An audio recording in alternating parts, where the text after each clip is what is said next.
Hi, Dr. Anita Haque, your chiropractic coach and mentor to help you achieve unbelievable levels of success in your own career. Today, I am lucky enough to have a lovely chiropractor to be here. We have Dr. Alejandra Gill, who's going to be doctor soon, and she's shadowing me this afternoon. And one of her questions that maybe you have is how to get better with the occipital adjustments. And that's a big one to do, especially since a lot of patients suffer with occipital pain, headaches, migraines, jaw pain, and they're all connected. So I do my occiput adjustment just like I do my C1. I know there's some techniques where you can tilt the head and they're all great, they all work, but I'm just going to share what I do because it seems to work really, really well and it's safe on my body. So I'm going to go ahead and of course palpate, and then right at the base of her right occiput, and that's probably where you feel it, it's a little bit tilted, meaning the right side is lower than her left side. So that tells me that I need to adjust the right side of her occiput. So I'm gonna go ahead and put her in lateral flexion first. Just like if you guys remember when you're taught in school that when you're doing a C1, you want to go through the opposite orbit of the eye. It's kind of similar, but you're just going to angle it just a tiny bit more. And here's what I mean. So if I was doing her C1, and I like to do a thumb kind of push, so I'm gonna tissue traction. So if I was doing a C1, I would be going this way. So what I'm doing that might be a little different than a lot of other people is I'm really doing her lateral flexion first. Once I get into lateral flexion, you can see how tense she is. I'm gonna relax. I'm going to let her neck relax, and that's what's going to allow me to really make the move. But instead of going through the orbit, I'm actually going to contact now the skull. So the occiput, my finger's on there, and as soon as she relaxed, that's when I'm going to do the rotation. So it's very important that you get that lateral flexion really good first.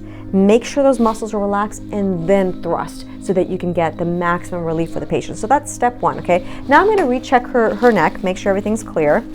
And because I did her occiput, I usually like to get the C1 or C2 if it's out of position and it's subluxated, which it is right there. So I'm just going to go ahead and get that adjusted. This adjustment will look similar to the one I just did, but it isn't because I'm doing a different segment. I know that feels really different. Okay, so once I'm done that, then I take my hands, my fingers, and they're gapped like this. I take my hands and I just like to do a little release while I'm tractioning her skull. Then I take my fingers like this after I just lower the neck piece down. So I take my fingers like this and her skull's gonna sit right on my fingers on the ridge. And once I get there, I'm gonna pull back and just use my weight a little bit to help traction that skull open, okay? The other thing is, you may have seen this in my previous video, but I always like to also release some of the cranials because those are affected by the occiput. And last but not least, if you're doing an occiput adjustment, do your patient a favor and check their jaw, because the jaw really affects the occiput and cause headaches. Open for me. Okay, she's got a little minor hitch on her right side of her TMJ. So just relax her jaw a little bit. And I'm just going to traction that down, open again, make sure that's sitting right, that's aligned.